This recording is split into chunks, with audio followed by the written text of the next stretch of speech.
नमस्कार विद्यार्थियों, मेघराज गुरुकुल में आपका स्वागत है। और आज जो वीडियो हम आपके लिए लेके आए हैं वो मजेदार होने वाला, रीजनिंग का काफ़ी अच्छा टॉपिक है, लॉजिकल टॉपिक है और इंटरेस्टेड टॉपिक है दोस्तों।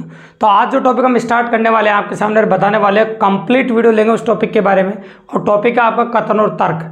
तो कई एग्जामों में जैसे आप यूपीएससी का एग्जाम दे रहे हैं, फिर नेट का एग्जाम दे रहे हैं, कई अदर्स एग्जामों का एग्जाम दे रहे हैं आप, एसएससी हो चाहे रेलवे हो, अदर कॉम्पिटिटिव एग्जाम का एग्जाम दे रहे हैं आप, तो जो अच्छे क्वेश्चंस पूछ जाते हैं एग्जाम के अंदर, काफ़ी रीजनेबल और पॉसिबल क्वेश्चन पूछ जाते हैं, वो कथन और तर्क के होते हैं। और एक और बात है कि बच्चे इन क्वेश्चनों को करते भी हैं और करते वक्त गलत भी होते हैं दोस्तों, क्योंकि इस टॉपिक के बारे में डिटेल में उनको अच्छे से कोई कंसल्टेड बातें पता नहीं होती है। तो हजारों क्वेश्चनों पर रिसर्च करने के बाद, कुछ इंपॉर्टेंट वैरायटीज लेने के बाद हमने कुछ स्टेटमेंट आपके लिए रखे हैं। अगर वो स्टेटमेंट्स आप याद रखते हैं तो मेरी गारंटी है कथन और तर्क से रिलेटेड कोई भी क्वेश्चन अगर एग्जाम में आता है तो गलत होने की संभावना 100% खत्म हो जाएगी दोस्तों, ये मेरी गारंटी है। तो आज का ये वीडियो पूरा देखने के बाद मैं कह सकता हूँ आपके सामने कि कथन और तर्क का कोई भी क्वेश्चन अगर आ जाए तो गलत नहीं होगा कभी भी, आपकी लाइफ में 100% क्वेश्चन को सही कर सकते हैं हम।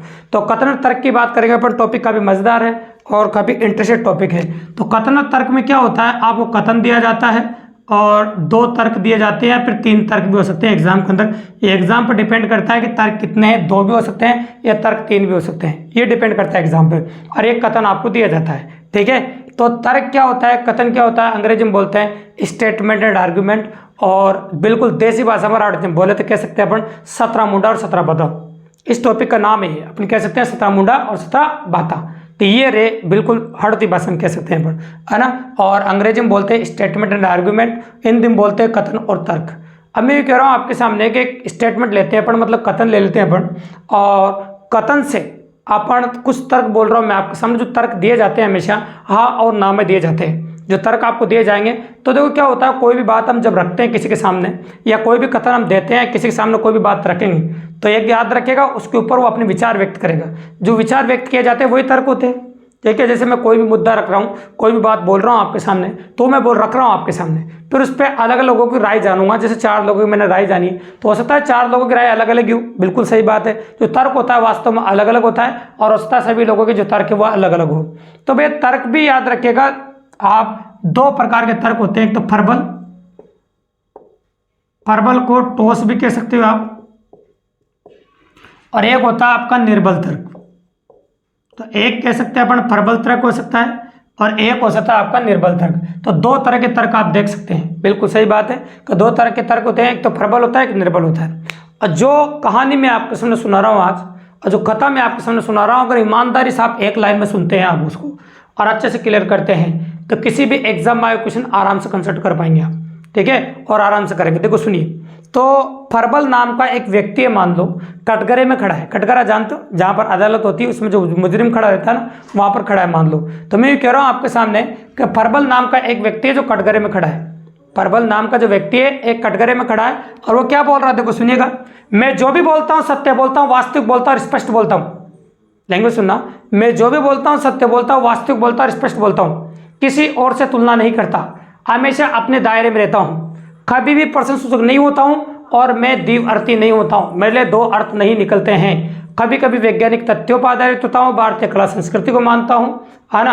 तो इस प्रकार से पॉइंट्स होते हैं। तो ये सारी बातें अगर आप जो मैंने बोली है आपके सामने, एक एक करके भी पढ़ेंगे खैर, लेकिन इस कथा के रूप में अगर आपको इस प्रकार से याद रहेगा, तो इनमें से एक भी गुण जिसके अंदर पाया जाएगा वो फर्बल तर्क होगा, और इनमें से एक भी गुण जिसके अंदर नहीं पाया जाएगा वो निर्बल तर्क हो जाएगा। ठीक है, कोई दिक्कत नहीं है, उसको अपन निर्बल कह सकते हैं, अपन वो तर्क आपका निर्बल हो जाएगा, ऐसा अपन कह सकते हैं आपके सामने। तो जिसके अंदर एक भी गुण पाया जाएगा वो फर्बल हो जाएगा। अब मैं एक कथन लूंगा और 4 तर्क लेंगे अपन, फिर बाद में उनको काम में लेते रहेंगे जिस जरूरत पड़ेगी आपके सामने, ठीक है। तो मैं एक कथन ले रहा हूं, मैंने अभी थोड़ी देर पहले भी कहा कि जो तर्क होते हैं वो हाँ और ना के रूप में होते हैं। जो तर्क आपको दिए जाते हैं वो हाँ और ना के रूप में तर्क दिए जाते हैं, ठीक है। तो मैं एक जनरल एग्जांपल लूंगा, एग्जांपल तो अपने पास हजारों है, एग्जांपल की कोई कमी नहीं है, तो इसलिए एक एग्जांपल ऐसा लेंगे जिसे तर्क में आपके सामने 4 लूंगा, और 4 तर्क अपन ले लेंगे। तो कथन ले रहा हूं, कथन सुनना। भारत सरकार को, लैंग्वेज सुनिएगा, भारत सरकार को दहेज प्रथा पर,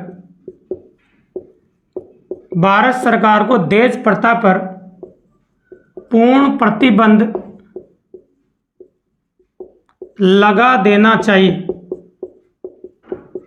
लगा देना चाहिए। तो भारत सरकार को दहेज प्रथा पर पूर्ण प्रतिबंध लगा देना चाहिए। अब तर्क क्या है, देखो मैंने कहा था जो तर्क होते हैं वो हाँ ना में होते हैं। तो पहला तर्क क्या है, हाँ, है ना, इस प्रकार से क्यों नहीं, इस प्रकार से तर्क दिया जाए हाँ और नहीं में।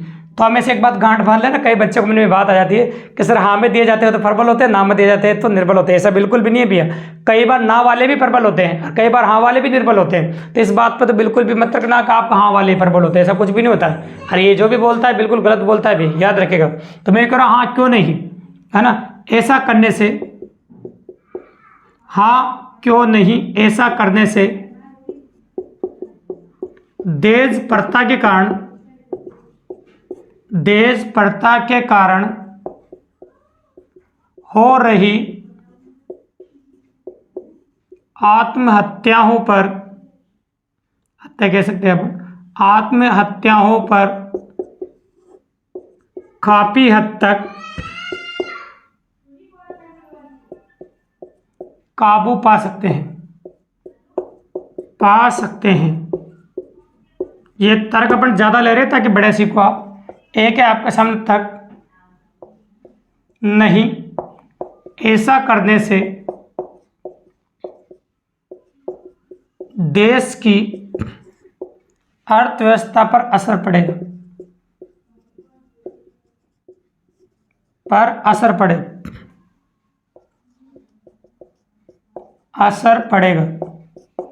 नहीं, ऐसा करने से देश की अर्थव्यवस्था पर असर पड़ेगा। ऐसा करने से देश की अर्थव्यवस्था पर असर पड़ेगा, इस प्रकार से अपन कह सकते हैं। फिर एक और ऐसे भी है, हाँ क्यों नहीं दूसरे देश भी ऐसा कर रहे हैं,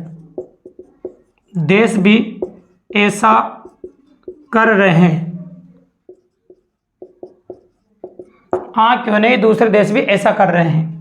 एक बस लास्ट जो तर्क है वो क्या लिखा है, क्वेश्चन मार्क लगा है बस।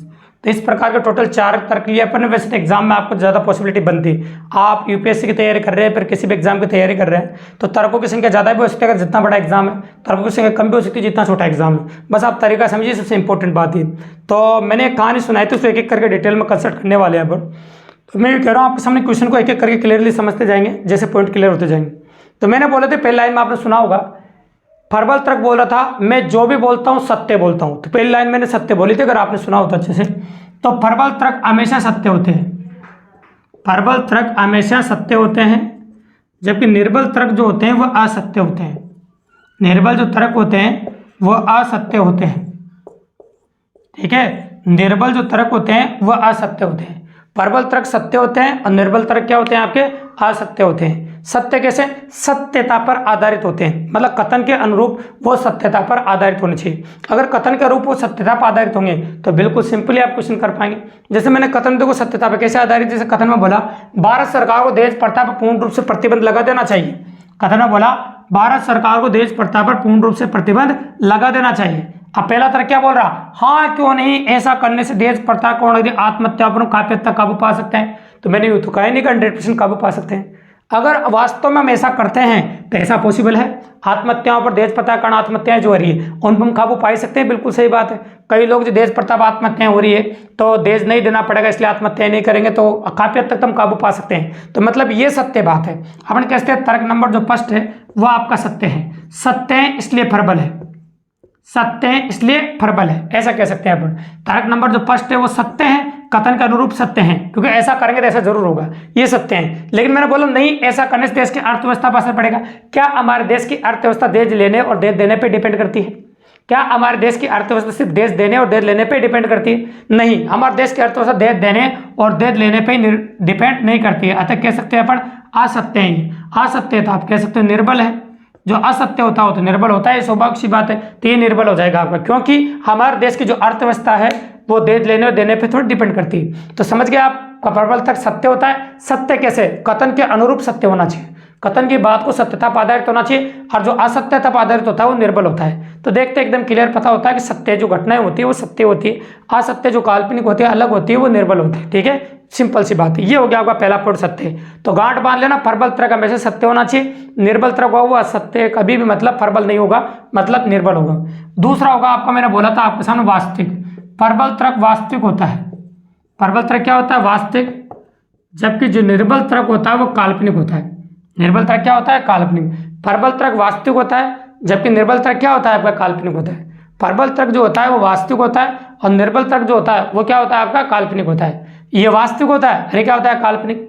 जैसे देखो, कल्पना में जो बातें बोली जाती है वो कभी भी सत्यता पर आधारित नहीं होती, वास्तविक नहीं होती है, या फिर प्रबल नहीं होती है। जैसे मैं एक एग्जांपल बोलूं कि कल मैं एक ऐसा हेलीकॉप्टर बनाऊंगा या फिर ऐसी बाइक बनाऊंगा जो हवा में उड़ेगी और उसमें बैठ के मैं कोचिंग आऊंगा, तो देखो ये जो बात मैं आपके सामने बोल रहा हूँ ये आपको निरर्थक लगे, क्यों? क्योंकि आपने मुझे ऐसी बाइक पे बैठे हुए थोड़ी देखा है। जब तक नहीं देखा है तो आप क्या समझोगे कि आप बेवकूफ़ बना रहे हैं, सर झूठ बोल रहे हैं आप, तो आपको ऐसा लगेगा बिल्कुल सही बात है कि मैं बेवकूफ़ बना रहा हूँ या झूठ बोल रहा हूँ, तो आपको इस प्रकार से लगेगा, तो वो काल्पनिक है। तो कल्पना में जो बात बोली जाएगी वो निर्बल होती है और वास्तविक बात अलग ही होती है। जैसे मैं बोलूँ कि जब किसी ने जैसे हम भास्कराचार्य जी की बात करें, भास्कराचार्य जी हम पहले से जानते थे जब किसी वस्तु को ऊपर की तरफ फेंकते तो नीचे गिरती है, मतलब धरती में कोई ना कोई शक्ति है, मतलब धरती में शक्ति थी, धारणात्मक नाम की कोई शक्ति, उसने नाम रखा था, उन्होंने शक्ति का नाम भी दिया था। तो कुछ न कुछ है ऐसा पृथ्वी में जो ऊपर फेंकने पर नीचे आती है, ये बात वो पहले से जानते थे, लेकिन उन्होंने इस बात को साबित नहीं किया। मतलब उन्होंने जब साबित नहीं किया तो उनके लिए क्या हो गई है ना, कल्पना में हो गई थी। उनकी कल्पना मानते हैं कि जब तक कोई साबित नहीं किया जाता है तो उस कल्पना को आविष्कार नहीं माना जाता है। आविष्कार तब माना जाता है उसको साबित कर दिया जाता है। आने वाले टाइम पे न्यूटन ने उसको साबित कर दिया, और न्यूटन ने जो साबित कर दिया आविष्कार किसके कहलाते हैं, न्यूटन के कहलाते हैं। सही बात है, इसी प्रकार से हम कह सकते हैं। तो कल्पना में बोले गए, जैसे मेरे को मेरे ही साथ में लड्डू है, देखो देखो ये देख लिया आपने, देख लिया मैंने खा लिया, तो आपको क्या लगेगा, झूठ बोल रहे हैं सर, क्योंकि कल्पना में, क्योंकि मेरे हाथ में लड्डू कहाँ था जो मैंने खाया है, सिंपल सी बात है। तो ये काल्पनिक था आपके सामने।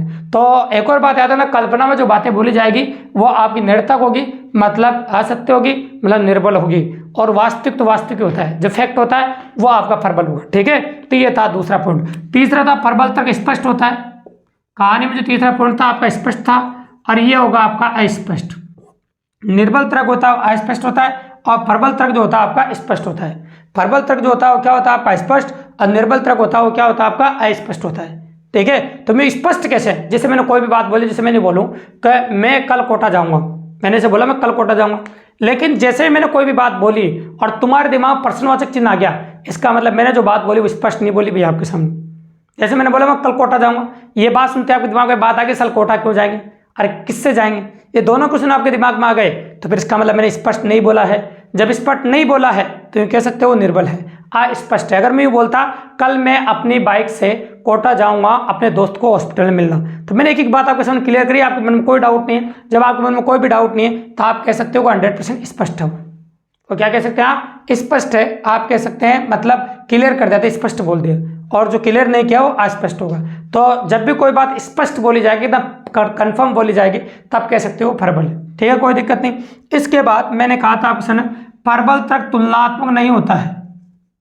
प्रबल तर्क जो होता है वो तुलनात्मक नहीं होता है, जबकि निर्बल तर्क जो होता है वो तुलनात्मक होता है या हो सकता है। एक बात तो गांठ बांध लेना, है ना, तुलनात्मक जहां पर दिखाई दे आपको, जब किसी देश के साथ, किसी महासागर के साथ, किसी महाद्वीप के साथ, किसी नदी के साथ, किसी राज्य के साथ, किसी देश के साथ, किसी जिले के साथ, किसी जाति समुदाय के साथ, किसी व्यक्ति के साथ, किसी वस्तु के साथ तुलना नजर आया तो देखते कह देना वो तर्क निर्बल है। तो जब भी किसी के साथ तुलना हम करते हैं तो देखते हैं निर्बल, कह देना वो निर्बल है, वो प्रबल नहीं हो सकता क्योंकि उसमें किसी और के साथ तुलना हो रही है। तो जब हम किसी और के साथ तुलना करते हैं तो अपने आप में निर्बल बना देता है अपने आप को। ठीक है, तो अपन यही कह रहे हैं, प्रैक्टिकली भी पॉसिबल है और ऐसा भी कह सकते हैं। चलो क्वेश्चन और बड़े क्लियर हो जाए। क्वेश्चन देखो, इसमें बात आ रही है वो, इस क्वेश्चन में भी देखो, भारत सरकार को दहेज प्रथा पर पूर्ण रूप से प्रतिबंध लगा देना चाहिए। अब यहाँ पर अगर आप नोटिस करो तो मैंने दे रखा आपको, नहीं ऐसा करने से देश की अर्थव्यवस्था पर असर पड़ेगा, एक ही देखो, हाँ क्यों नहीं, दूसरे देश भी ऐसा कर रहे हैं। तो तर्क नंबर 3 में दूसरे देश भी ऐसा कर रहे हैं, दूसरे देश के साथ तुलना हो रही है। जब दूसरे देश के साथ तुलना हो रही है तो ये आपका निर्बल हो गया। तो मैंने कहा था ना कि प्रबल तर्क होता है वो तुलनात्मक नहीं होता है, तो इसमें दूसरे देश के साथ तुलना हो गई। मैंने कहा ना किसी भी व्यक्ति के साथ, किसी वस्तु के साथ, किसी जिले के साथ, किसी तहसील के साथ, किसी गांव के साथ, किसी राज्य के साथ, किसी देश के साथ, किसी महासागर के साथ, किसी नदी के साथ और किसी महाद्वीप के साथ अगर तुलना हो रही हो तो देखते हैं कि देना के तर्क आपका निर्बल है, मतलब क्या नहीं है, प्रबल नहीं है। तो तुलना वाली बात तो क्लियरली समझ में आती है और एग्जाम के अंदर ये काफी ज्यादा समझ में आता है, काफी ज्यादा क्वेश्चन देखने को मिलता है, किसी के साथ तुलना देखने को मिलती है और तुलना जहां पर देखने को मिलता है देखते कहना निर्बल है। तो जहां भी ऐसा देखने को मिले देखते कह देना निर्बल है। ये हो गया आपका पॉइंट नंबर 4। पॉइंट नंबर 5 ये कहता है कि प्रबल तर्क हमेशा अपने दायरे में होता है। ये दायरे के बारे में हो सकता है। प्रबल तर्क हमेशा अपने दायरे में होते हैं, निर्बल तर्क दायरे के बाहर भी हो सकते हैं। ऐसा कह रहा हूं मैं, प्रबल तर्क जो होता है अपने दायरे में होते हैं, जबकि निर्बल तर्क दायरे के बाहर भी हो सकते हैं। दायरा कैसे? ये जो बोलते हैं फिक्स बोलते हैं, मतलब इसके बाहर नहीं बोलते। जैसे मैं बोलूँ आपके सामने प्रैक्टिकली अप्रोच कैसे बात करें, जैसे मैंने बोला चींटी को मारना है, ये मैंने कथन में बोला आपके सामने चींटी को मारना है, तो मैंने क्लियरली इस प्रकार से बोला कि चींटी को मारना है। अब दो लड़कों से बोला, एक लड़की से बोला भाई तू बता चींटी को मारना, अपना तर्क दीजिए। तो सबसे पहले उसने कहा सबसे पहले मैं सर दुकान पर जाऊंगा, वहां से चींटी मारने का पाउडर लेकर आऊंगा, फिर आपसे पूछूंगा कि चींटी मारने के चींटी कौन सी चींटी मारनी है, मैं बताऊंगा भाई ये चींटी मारनी है। उससे मैंने पाउडर रखूंगा, चींटी रास्ता बदलता है, फिर मुझे गुस्सा आ गया, गुस्सा आने के बाद मैंने हाथ में चींटी रखी, ये चींटी मर गई। इस प्रकार से एक लड़के ने इस प्रकार चींटी मारी, और दूसरे लड़के को जैसे मैंने बोला वो चींटी मारनी है था, तो वहां तो उसने चींटी को हाथ में रखा, ये मार दी। तो भाई चींटी दोनों ने मारी है, लेकिन इंपॉर्टेंट बात है जो पहला व्यक्ति था उसने क्या कि रास्ते को बड़ा कर दिया, मतलब दायरे में नहीं बोला, बड़ा चढ़ा के बोला, एक ही बात को बड़ा चढ़ा के बोला है, मतलब कह सकते हैं वो प्रबल नहीं है ना। और जो दायरे में होता है वो प्रबल होता है, जो दायरे के बाहर था वो निर्बल हो गया। आपके सामने एक स्टोरी सुनाते हैं आपको, प्रैक्टिकली अप्रोच है, उससे आप ध्यान रखेंगे तो काफी आसानी से कर सकते हैं। तो भारत में काफी समय पहले एक क्विज टेस्ट हुआ था जिसमें ताजमहल के बारे में कुछ लिखना था। जब ताजमहल के बारे में कुछ लिखना था तो वहां पर बहुत सारे लेखक आए, पेपर अंग्रेजी में था, 3 घंटे का पेपर था, बहुत सारे लोग आए थे, सब तरह के लोग आए, और विदेशों से भी लेखक आए, सब तरह के लेखक आए, और ताजमहल के बारे में सब लिखने लगे। किसी ने 40 पेज भर दिया, किसी ने 50 पेज भर दिया, सबने ज़्यादा ही पेज भरे। लेकिन उसी भीड़ में हमारे देश के एक लेखक भी बैठे हुए थे जिन्होंने 2 घंटे 55 मिनट तक कागज में पेन नहीं चलाया, है ना। 2 घंटे 55 मिनट तक कागज में पेन भी नहीं चलाया, और 2 घंटे 55 मिनट बाद उन्होंने सोचा वैसे भी लिख रहे हैं तो मैं भी कुछ न कुछ लाइन लिख दूं, तो उन्होंने अंग्रेजी में एक ही लाइन लिखी थी। अंग्रेजी में लाइन ये लिखी थी, Taj Mahal is nothing, it is the bundle of tears which is flowing by Shahjahan in the sweet memory of Mumtaz Mahal. Taj Mahal कुछ भी नहीं है, ताजमहल सिर्फ एक आंसू का ढेर है जो मुमताज महल द्वारा मतलब शाहजहां द्वारा मुमताज महल की याद में पाया गया, है ना। ये तो इतना सा बोला था सिर्फ, और उन्हीं को उस प्रकार से सम्मानित किया गया था, क्योंकि जो लोग बाग 40 पेज में कहना चाहते थे, 50 पेज में कहना चाहते थे, वो उन्होंने एक लाइन में कह दिया, क्योंकि उस टाइम पे यही मान्यता थी। ना तो जो लोग इतनी सारी बातें करना चाहते थे उन्होंने एक लाइन में कह दिया, सटीक कह दिया, दायरे में कह दिया, कम कह दिया, बहुत अच्छा कह दिया। तो जो दायरे में होते हैं, कम बोलते हैं, अच्छा बोलते हैं, वो प्रबल होते हैं। जो दायरे के बाहर बोलते हैं, फालतू बोलते हैं, बिना मतलब बोलते हैं, वो निर्बल होते हैं। ये बात गांठ बांध लेना। सटीक बोलते हैं, अच्छा बोलते हैं, वो प्रबल होते हैं। क्लियर हो गया? प्रबल टॉपिक बिल्कुल नॉर्मल है। इसके बाद होता है आपका पर्सन सूचक नहीं होता है, पर्सन सूचक नहीं होता है, ये पर्सन सूचक हो सकता है।